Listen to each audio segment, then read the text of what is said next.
बीवी ने अपने आशना के साथ मिलकर शौहर को पहले तशद्दुद का निशाना बनाया और उसके बाद करंट लगाकर अपने ही शौहर को हमेशा के लिए मौत की नींद दिला दिया। ये वो डायन खातून थी जिसका तशद्दुद से तो दिल ना भरा बल्कि अपने शौहर के ऊपर पंखा गिराया, फिर उसके जिस्म के ऊपर करंट लगा दिया और उसकी मौत को कुदरती रंग देने की कोशिश करती है। लोगों को, रिश्तेदारों को पता चले कि ये शख्स पंखा लगा रहा था और उसी दौरान मेरे शोहर को करंट लग गया है और उसकी मौत वाक़या हो गई है। लेकिन जब पुलिस अपने रवायती तरीक़ेकार के मुताबिक तफ्तीश करती है तो चंद घंटों के बाद ये खातून पकड़ी गई और उसने बताया कि इसने अपने आशना, जिसकी उम्र तकरीबन 19 से 20 साल है, उसके साथ मिलकर अपने शोहर को हमेशा के लिए मौत की नींद सुला दिया था। उसके बाद पुलिस ने दोनों को गिरफ्तार कर लिया।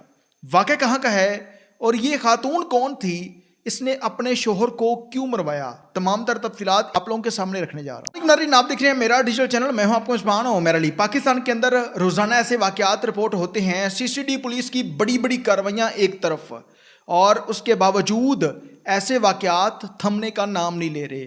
आप लोगों ने देखा होगा कि सीसीडी पुलिस जब कोई इस तरह की बर्बरियत करने वाला इंसान पुलिस के हथे चढ़ जाता है तो पुलिस उसे कैफरे किरदार तक पहुंचा देती है।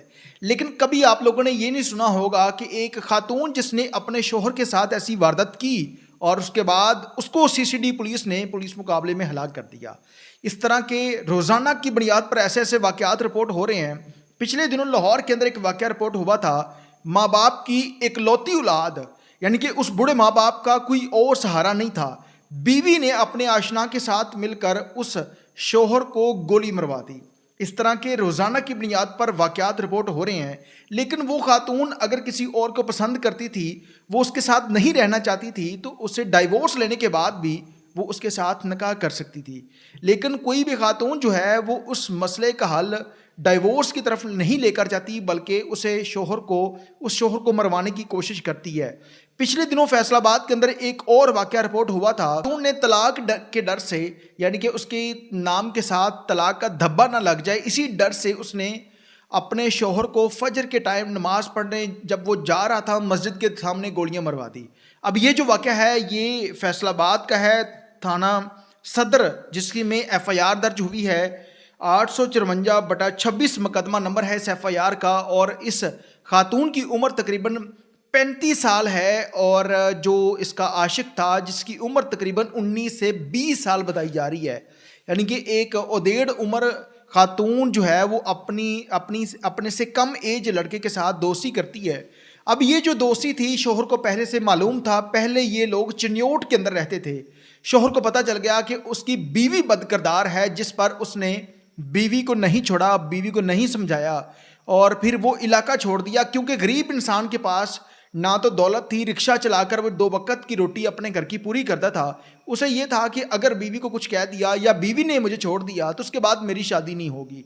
उस गरीब शख्स ने अपना वो इलाका छोड़ा और फिर उसके बाद फैसलाबाद मोहल्ला नूरपुरा गंदे नाले के ऊपर जाकर एक मकान रेंट का लिया। वहाँ पर रिक्शा चलाने के बाद वो शख्स अपने घर का गुजर बसर कर रहा था। उसी दौरान ये खातून जो है जिसकी उम्र 35 साल है, जो एक डायन खातून है, ये जैसे ही शोहर अपने घर से निकलता था तो ये पीछे से अपने उस आशिक को बदरिया कॉल जो है वो बुला लेती है। वहाँ पर आने के बाद ये अपनी हवस जो है वो उस आशना के साथ पूरी करती है। इस बात का शोहर को नहीं पता था कि जिस वजह से वो इलाका छोड़कर इस जगह पर आ गया था, वहीं पर भी उसकी गैर मौजूदगी में ऐसे मामलात होते हैं। शोहर जो है वो रिक्शा चलाकर जब वापस अपने घर पहुंचा तो थकावट की वजह से उस बंदे को नींद आ जाती है। उसी दौरान ये जो खातून थी ये अपने आशिक को उस घर पर बुलाती है और उसके साथ अय्याशी कर रही थी। अचानक शोहर की आंख खुल गई। शोहर ने दोनों को रंगे हाथों पकड़ लिया। खातून के इस बात का डर था कि ये अब रिश्तेदारों को बताएगा, लोगों को पता चल जाएगा और मेरी इज्जत नहीं रहेगी। और जिसके डर की वजह से उसने अपने उसी आशना के साथ मिलकर इसको पकड़ा।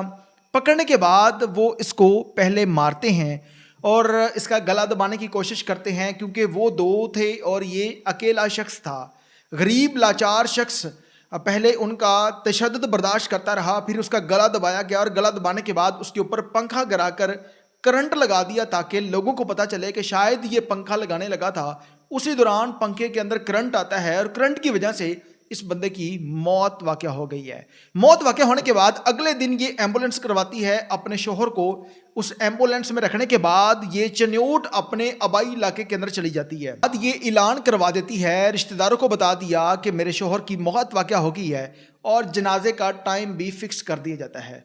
अब जो ही रिश्तेदार वहाँ पर पहुँचे तो गुस्ल देने के वक़्त जो लोग गुस्ल दे रहे थे उन्हें इस बात की जो है वो इस बात का अंदाज़ा हो गया कि इससे पहले मारा गया है, उसके बाद इसको करंट लगा है। अब एक दो लोग जो थे वो बातें करने लग जाते हैं, एक ने दूसरे को बताया, दूसरे ने तीसरे को बताया। बात बढ़ते बढ़ते उस फैमिली के जो कुछ लोग थे उन्होंने पुलिस को कॉल कर दी। पुलिस आती है और तमाम तर चीज़ों को देखने के बाद पुलिस को भी शक गुजरा। अब ये चन्योट के अंदर जो है वो मुतलका थाना आ गया है, क्योंकि ये जो वाक़या था ये तो फैसलाबाद के अंदर हुआ था, एफआईआर भी वहाँ पर दर्ज होनी थी और फिर उस डेड बॉडी को पोस्टमार्टम के लिए मुतलका अस्पताल पहुँचाया। ये खातून जो है ये मान ही नहीं रही और कहती है कि मुझे इस बात का पता ही नहीं है, पंखा लगाने लगा था उसकी मौत वाक़या हो गई है। लेकिन पुलिस ने फिर अपने रवायती तरीक़ेकार के मुताबिक जब भी कोई ऐसी वारदात होती है तो पुलिस को फिलफौर पता चल जाता है कि इस मसले के अंदर कितनी हकीकत है, कितनी सच्चाई है, कितना झूठ है, क्या वाक़यातन ही ऐसा कुछ हुआ है। जिस पर पुलिस ने उस खातून को हिरासत में लेने के बाद अपने रवायती तरीक़ेकार के मुताबिक तफ्तीश की तो फिर चंद मिनटों के बाद ये खातून मारना शुरू करती है, जिस पर खातून ने बताया कि मुझे और मेरे आशना को मेरे शौहर ने रंगे हाथों पकड़ लिया था, मेरे पास कोई और रास्ता मौजूद नहीं था, जिसकी वजह से मैंने हल ये समझा, इसका बेहतर हल ये है कि इसको टिकाने लगा दिया जाए, किसी को पता नहीं चलेगा और फिर मैं अपनी अय्याशी के साथ ज़िंदगी गुजारूंगी। बहुत सारी ख़वातीन ऐसा करती हैं, जिसके बाद वो खातून जो है वो पकड़ी जा चुकी है, खातून को चलान करके जेल भेज दिया गया है, जबकि वो मर्द जो है वो जिस्मानी रिमांड पर अभी तक थाने के अंदर मौजूद है। पुलिस मज़ीद तफ्तीश कर रही है और जल्द जो है वो उसे भी जुडिशल कर दिया जाएगा। जब मुतलका एसएचओ साहब से बात की गई तो उसने बताया कि पुलिस अपनी पूरी मेहनत के साथ जो है वो इन्हें चलान करके जेल भेजेगी ताकि इन्हें फांसी का हुक्म हो सके और ये किसी भी कीमत पर ये बाहर ना आ सके। पुलिस अपनी ईमानदारी के साथ काम करेगी और ऐसी ख़वातीन जो है वो इस मुआशरे के अंदर बहुत सारी ख़वातीन आप लोगों ने इससे पहले भी ऐसे वाक़यात देखे होंगे कि एक खातून अपने आशना की खातर जो है वो शौहर को मरवा देती है। अगर आपका शौहर के साथ गुजारा नहीं है तो आप तलाक लें और जिस शख्स के साथ जो आपका आशिक बना हुआ है, इसके साथ आप अय्याशी करना चाहती हैं, आप उसे कहें कि वो आपसे निकाह करे, लग पता जाएगा कि वो कितना को निकाह करता है। और बाज़ औक़ात ख़वातीन जो है वो उससे उस मोहब्बत को हासिल करने के लिए अपने शौहर को रास्ते से हटाने के लिए उसके साथ इतनी बड़ी वारदात कर देती हैं कि उसके पीछे माँ बाप को रोता हुआ छोड़ देती है और ख़ुद तो पकड़ी जाती है, लेकिन अपने साथ साथ उसके माँ बाप की ज़िंदगी भी जहन्नम बना देती है और उसके बच्चों की भी। इस तरह की ख़वातीन जो है वो उन्हें पुलिस मुकाबले में उड़ाना चाहिए और इस तरह का केस जो है, जिस तरह मर्दों के लिए सीसीडी पुलिस बनी है, ख़वातीन के बारे में भी ऐसी चीज़ें होनी चाहिए कि अगर कोई खातून ऐसा काम करती है तो उसे फिलफौर जो है वो कैफ़रे किरदार तक पहुँचाया जा सके। देखते हैं कि इस पर पुलिस इन लोगों को इंसाफ क्या देती है। तमाम तर लोगों से गुजारिश है इस वाक़े के बारे में और इस खातून के बारे में अपनी कीमती राय का इज़हार कमेंट सेक्शन के अंदर लाजमी कीजिएगा। अल्लाह ने